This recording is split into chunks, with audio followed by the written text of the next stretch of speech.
and subscribe. Thanks for tuning in. Thanks for being here. Thanks for supporting the show, everyone. I really appreciate everyone hitting the like button, the subscribe button. You guys are amazing. I appreciate you more than you know. So, we're going to get straight into the video. Thanks for being here and thanks for supporting. So, let me get into my system so I can do what I have to do on this end. But like the video as you guys come in, and thank you for being here. Like the video as you guys come in. Hold on one second. Okay. Can you guys hear me okay? I hope so. Come on in, come on in. Like the videos, you guys come in. I appreciate everyone for being here and for subscribing.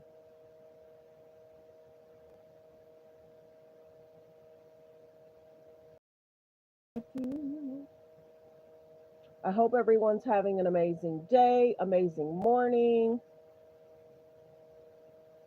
Let's talk about it, Media 21. Okay.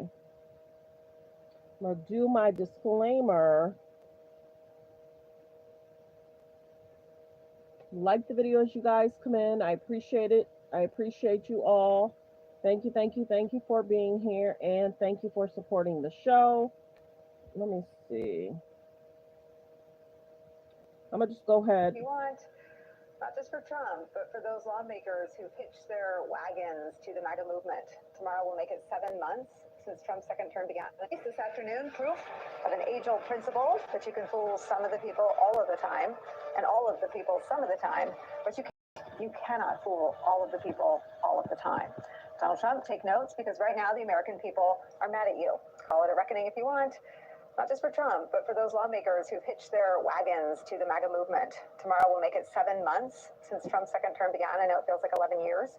His report card, though, is so bad it's going to need a signature from a parent. Overall, according to Pew, his approval rating is in the dumps, with just 38% of all on his side. That compares to 60% who disapprove of Donald Trump's performance as president. It's a near record low for him. On tariffs, which are the signature tool of his economic masterminding, he's 23 points underwater on tariffs. On foreign policy, amid the pomp and circumstance, amid a flurry of meetings with European leaders, Trump is 14 points underwater right now.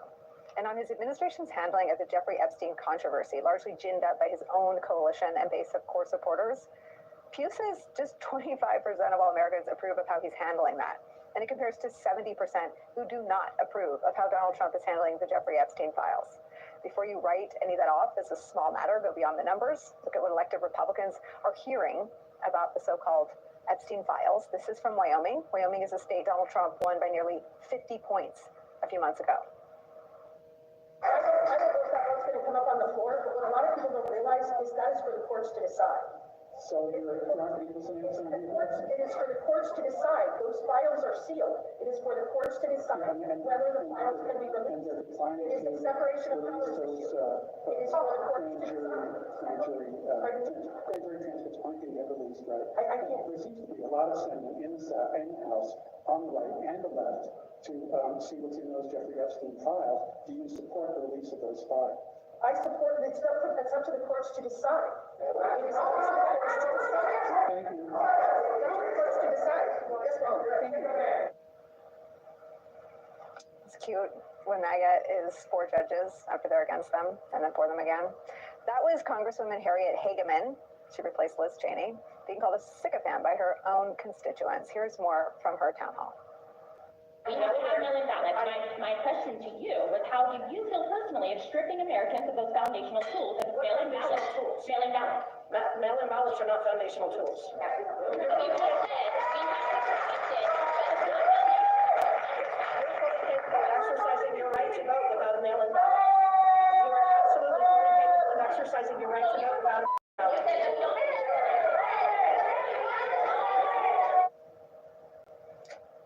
Again, Wyoming is a state Trump won by almost 50 points. It is hard to find a non-Republican person in Wyoming.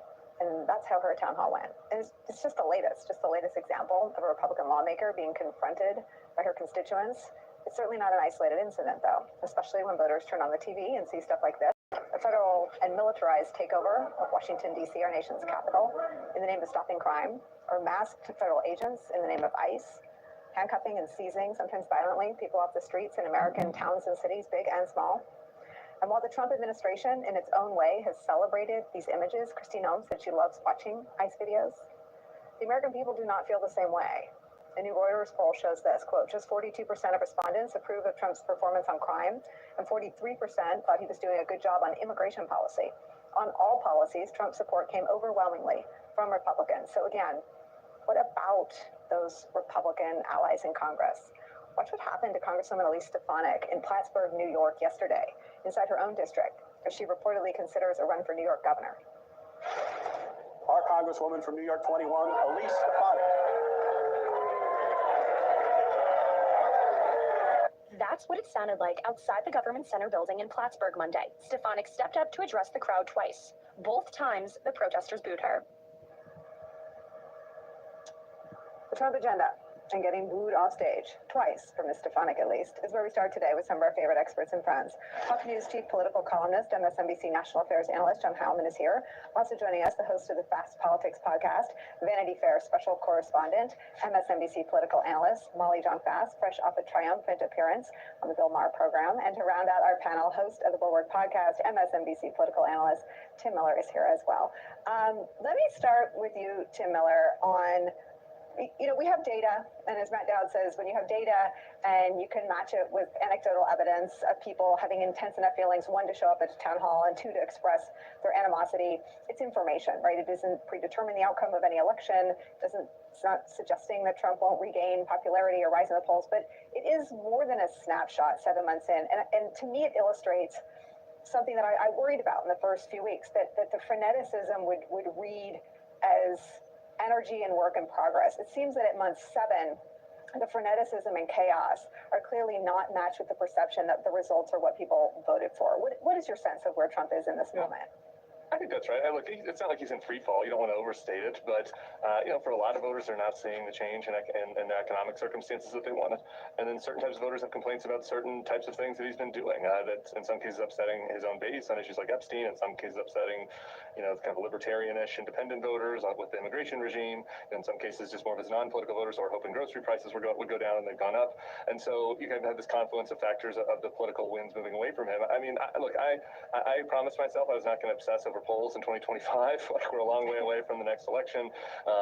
We've had a few poll misses recently, but the dramatic nature of some of those numbers, I mean, no matter how, maybe they are off by 10, 15 points, and even still Trump would be underwater on a lot of these issues, including Epstein, including immigration, including the economy. And then if you look at the situation in Wyoming there, my co-panelist John Heilemann will know the one place in Wyoming where you can find a Democrat, that's Jackson Hole. I was quickly looking at Google Maps here while you were talking to see how close we were to Jackson Hole in that town hall. It was about a 2-hour drive, so she was in real Wyoming, okay? She wasn't in the ski towns. Yeah. She was in Pinedale in real Wyoming, getting shouted down about Jeffrey Epstein, about the big beautiful bill, etc. And I'm sure there are a couple of Democrats in Pinedale, but I think that speaks to the fact that there's unhappiness out there that is cross-partisan in the country. It's interesting to me, John Heilemann, that some of the new pieces of the Trump coalition seem to be his weakest. You've got, let me just read this. Reuters has Hispanic voter support showing, let me just read it. The latest poll showed Hispanics, a group that swung toward Trump in last year's election, have soured on the president. Some 32% approve of his performance in the White House, matching their lowest level of approval for Trump this year. And then the much ballyhooed manosphere, here's Joe Rogan on how he feels about how immigration's going.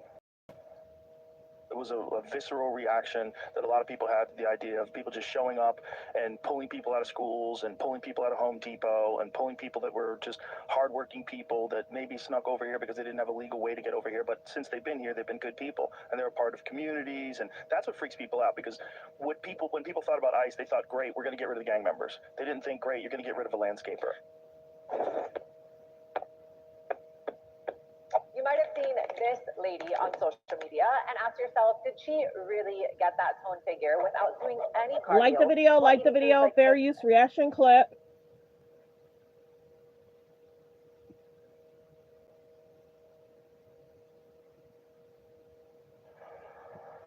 Well, You're putting your finger on the most important thing, Nicole. I mean, and I'm just going to try to like connect a few of these dots.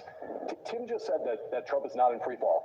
He's not in free fall. He's been underwater in terms of his net approval rating, approval, disapproval, since the middle of June. Okay, and it's been pretty constant. It bumps up and down a little bit, but he's been net negative underwater for 2 solid months. On all of the issues that he was strong on inflation and the economy, he was strong on coming into office on inflation and the economy. That's the first place he went underwater on the issue. He went underwater on that issue in February. He went underwater on trade. He went underwater on trade in March. The only big issue that he didn't go underwater on for a long while was immigration. And in the middle of June, he went underwater on immigration. His immigration numbers did tank, in fact, in June. That number tanking is part of why that's the moment when he overall went underwater, because immigration was the strongest issue he had. And to point to the thing that you just mentioned, one of the groups that he suddenly has where the bottom has fallen out. The bottom has fallen out for him with a lot of Hispanic voters who were crucial to his victory in 2024. And a lot of Hispanic voters had the same attitude as Joe Rogan right there, which was they were, to the surprise of some on the left, they wanted to see the border closed, and they're perfectly fine with seeing criminal gang members, actual criminal gang members, actual people who are doing harm to anyone, anywhere. They're happy with seeing those people sent home. They are more upset than anyone about the notion of the ICE secret police rolling up in front of Home Depot, rolling up in front of Circuit City, rolling up in front of wherever, and basically tossing people in the back of cars and taking them away. Like the video, fair use reaction clip. Like the video. Thanks for being here, everyone. Indeed, you don't have to take anybody's word for it. You can see it happening. We have an eye on what's happening in Texas, and a bit of a fact check for all the people who said concerns about democracy or authoritarianism in last year's campaign against Donald Trump were overblown. Quite the opposite. Indeed, you don't have to take anybody's word for it. You can see it happening out of Trump's own mouth and in the action on the ground in Texas. You can also look to the vocal backlash to what many people view as an effort out in the open, starting far earlier than some of Trump's last efforts when he was in the first term, which were closer to the election. Now, we are a long ways away from the midterms, let alone another presidential, and yet it's happening and earlier. And people are against it because democracy remains pretty popular. From town hall protests to Vice President Vance and Defense Secretary Hegseth, now getting an earful today in Washington.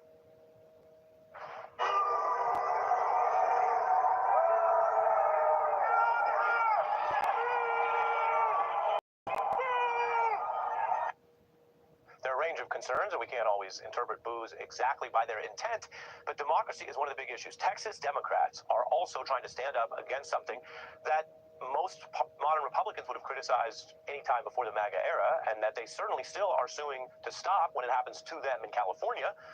But this is what Republicans are doing. A blatant power grab in an off-year, unusual time to carry out what Trump demanded, to change the rules in the middle of the game to try to get more seats because they are worried about losing a free and fair election in these upcoming midterms. So California Democrats are saying it's time or past time to fight fire with fire. If Republicans are able to strong-arm these tactics in Texas, California Dems, led by Governor Newsom, say they will cancel it right out using their powers in real time.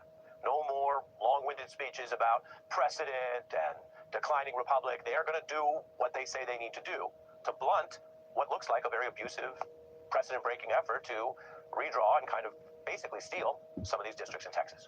So that's one way to go at this. Trump, meanwhile, has been very blunt. He thinks that what he's doing is working. He's been censoring and attacking free speech. He's been threatening. We know all that. He's got a Justice Department that's going after some of his political opponents. And he's made false claims that are blatant. He's going after mail-in voting. And then he's been doing an old Trump style of laundering and raising things and then saying, oh, he's only joking. Russia, if you're listening. And then his aides say it was a joke. That was the very first campaign. We're way past all of that. And so joking, or maybe not, about canceling elections in wartime as he meets with a wartime leader. Or toying with the idea of an illegal, unconstitutional third term. Something that the Supreme Court and courts have never allowed, so he wouldn't even usually be able to get on the ballot. And yet, amidst these other campaigns I'm telling you about, he continues to muse about doing something that is flatly banned under our Constitution. Like the video, like the video. One of the most interesting things, he said your election was rigged because you have mail-in voting. So you mean if we happen to be in a war with somebody, no more elections? Oh, I wonder what the thing actually said. We got a long time to go. We have a long time. You know, we have almost 4 years to go. And that's a long time. But despite that, so many people are saying, you got to run again. Who's saying that? Why is he doing that? Is it to move the goalposts and then act like it's a compromise if he doesn't run for a third term and make other ongoing efforts to kneecap democracy look somehow smaller, kind of an expanding of the authoritarian Overton window, as some of the political scientists say? Or is he just getting ready to try to see if he can break the whole thing and run for a third term, turn this country into a dictatorship? And you say, oh, wait a minute, that sounds extreme. It is extreme. But don't let them trick you into word games and rhetoric or trying to shoot the messenger or go after the media, which we've seen in many countries and we see right now in this one.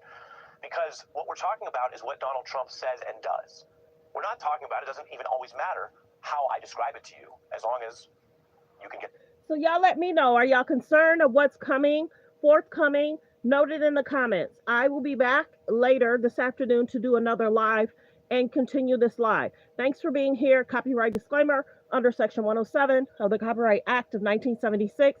Allowance is made for fair use for purposes such as criticism, comments, news reporting, teaching, scholarships, and research. Fair use is use permitted by copyright statute that might otherwise be infringing. All comments are alleged and our opinion and for entertainment purposes only. Focus on healthy, safe relationships. Be around people that's loving, kind, and respectful. Thank you. I'll be back in about 2 hours. Goodbye.